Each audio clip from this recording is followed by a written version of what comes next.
What's up, everybody? This is Chris, aka Hellgaden, with the Coalition Games crew, and today I'm going to be upgrading my computer with all-in-one cooling. Alright, so what I've been planning on doing is an all-in-one cooling solution, but I'm also going to be doing the GPU. That'll be in part 2 of the video. I have a Corsair H55 with the Kraken G10, and that's what's going to go on my 970 For the Win Plus edition. But today, what I'm going to be doing is upgrading my computer here, which was coming from a Silverstone case that I got for free through a special Intel program.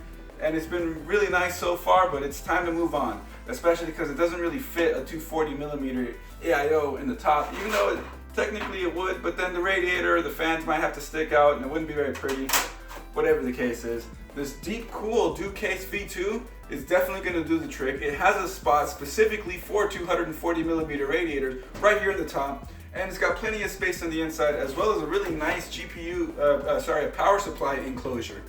So it's going to make the whole look very clean on the inside when all is said and done. Can't wait to try out this Captain 240EX, also by Deepcool.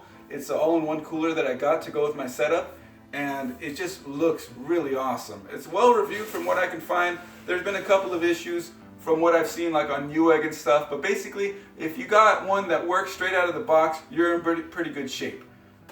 Beyond that, just get a exchange or R-made or something. Don't put on something you got that was broken already from the box. But generally, if it's good to go right away, you'll be good. So I can't wait to get this in. I'm going to go ahead and get this torn down now so we can start doing the part swap over. Okay, so I've made some progress here. I've went ahead and torn down the old computer, and that's going to be given to a friend of mine. That's going to be given to a fellow Coalition Gaming member, Rusty. I went ahead and performed the transplant as well, and have a look at that right here. Oh yeah, look at that. It still has some final touches needed, but I went ahead and also gotten the Captain ready. Got that in a push configuration. I cleaned off the stock thermal paste. I'm going to be using MX4, and look at that thing. That is just the coolest thing. The coolest. So cool thing about this case is it has a door right on the top.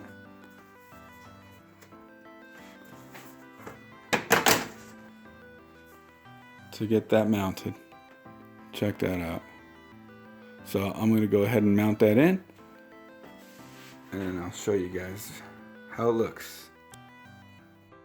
Alright, so I've got it installed, and here I've got the system. Have a look. Alright, look at that. That's a bright LED strip that I got, but there's the AIO cooler glowing. It's got a little pulse like a heartbeat. See the fans running up there. Alright. Here you can see the top of the radiator since I don't have the door on yet.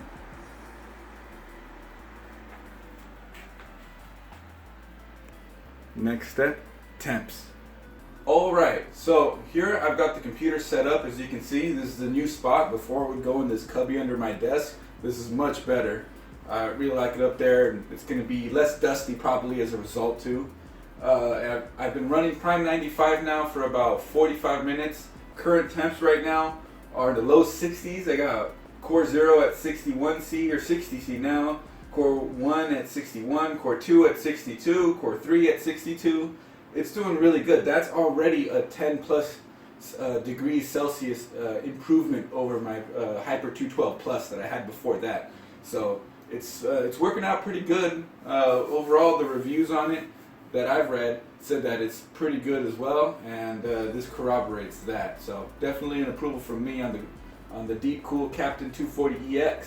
As far as the Deepcool case, I'm really liking it as well. There are some little things with the putting in the power supply and all that stuff. Make sure if you have a modular one, you have your stuff plugged into it first before you put it in, because once your power supply is secured in the enclosure on the bottom of the case, it's a little harder to get in there with your hands unless you have small hands to plug things in. Just as well, I'm really happy that the LED strip lit up the glass along the edges. It actually looks kind of nice. I'm not sure if you can tell so much in the with the video rolling on it there, but you can see the red along the lines on it. So it's pretty nice. I really like that. The LED strip is something that I added. There was a 1 foot red LED strip, but you'll see if you add your own. The case does have a channel for it, so that kind of accommodates for that. As far as the rest of the case, it's not too heavy. It feels pretty strong. The taking the front panel off, some people have said that you feel like you're going to break the panel removing it. However, the trick is to squeeze with some pliers the little clips on the back side of it and then pull, and it comes out a lot easier than if you just try to brute force that thing off. So there are some tricks that you can use to make things a little easier when it comes to that. One thing I really liked about it as well is the built-in fan controller. It can control up to 3 fans. I have both the radiator fans on it as well as the front intake fan. I'll be quiet right now so you can hear the difference by turning it from high to middle to low. So right now it's on high.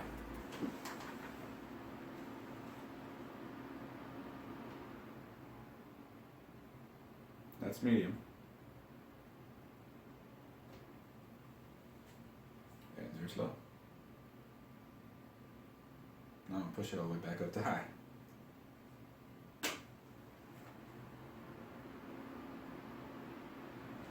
So that's a nice little switch on the top of the case to adjust that. You don't need anything extra to do it. It just works, which is nice.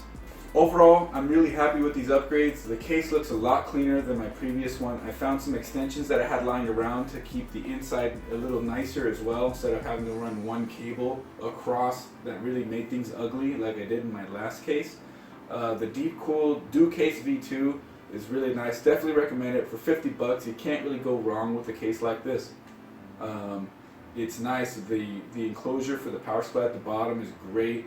It helps clean up the whole look, and it's good for micro ATX, full ATX. It's great. I really do like it. And with the way everything fit in there, it's just like it was meant to be. And I know it's designed to be, but it works out so well. The Deepcool Captain 240EX also works great. Highly recommend it.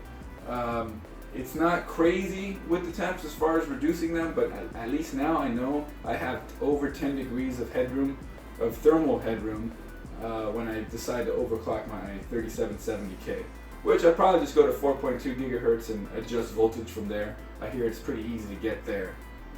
I don't know if I'll push it. On the next video, we're going to go to part 2 of this, stage 2 essentially. I'm going to put an all-in-one cooler on the graphics card, and the little issues that I'm going to have with that I've discovered so far is trying to get a Kraken G10 like this to work with on a graphics card that has a back plate and a mid plate. They're actually very important to keep on the card if you have them, because it helps with the rigidity of the card. The mid plate also helps cool the VRMs and the VRAM, which is pretty important because something like this on a custom PCB board, especially with my EVGA for the Win Plus edition of my 970, the VRMs aren't where the fan on this blows, so it needs all the help it can get when it comes to that. The cooler itself, the H55, will do perfectly fine on the GPU itself, and keeping the mid plate on there is really going to help with the temps on the rest of the equipment on the card. So I can't wait to install that. The trick that it's going to be using is a copper shim, working with Bird's Mount, aka Homebrewed Hero, on that one. And you guys will check that out soon. Signing off.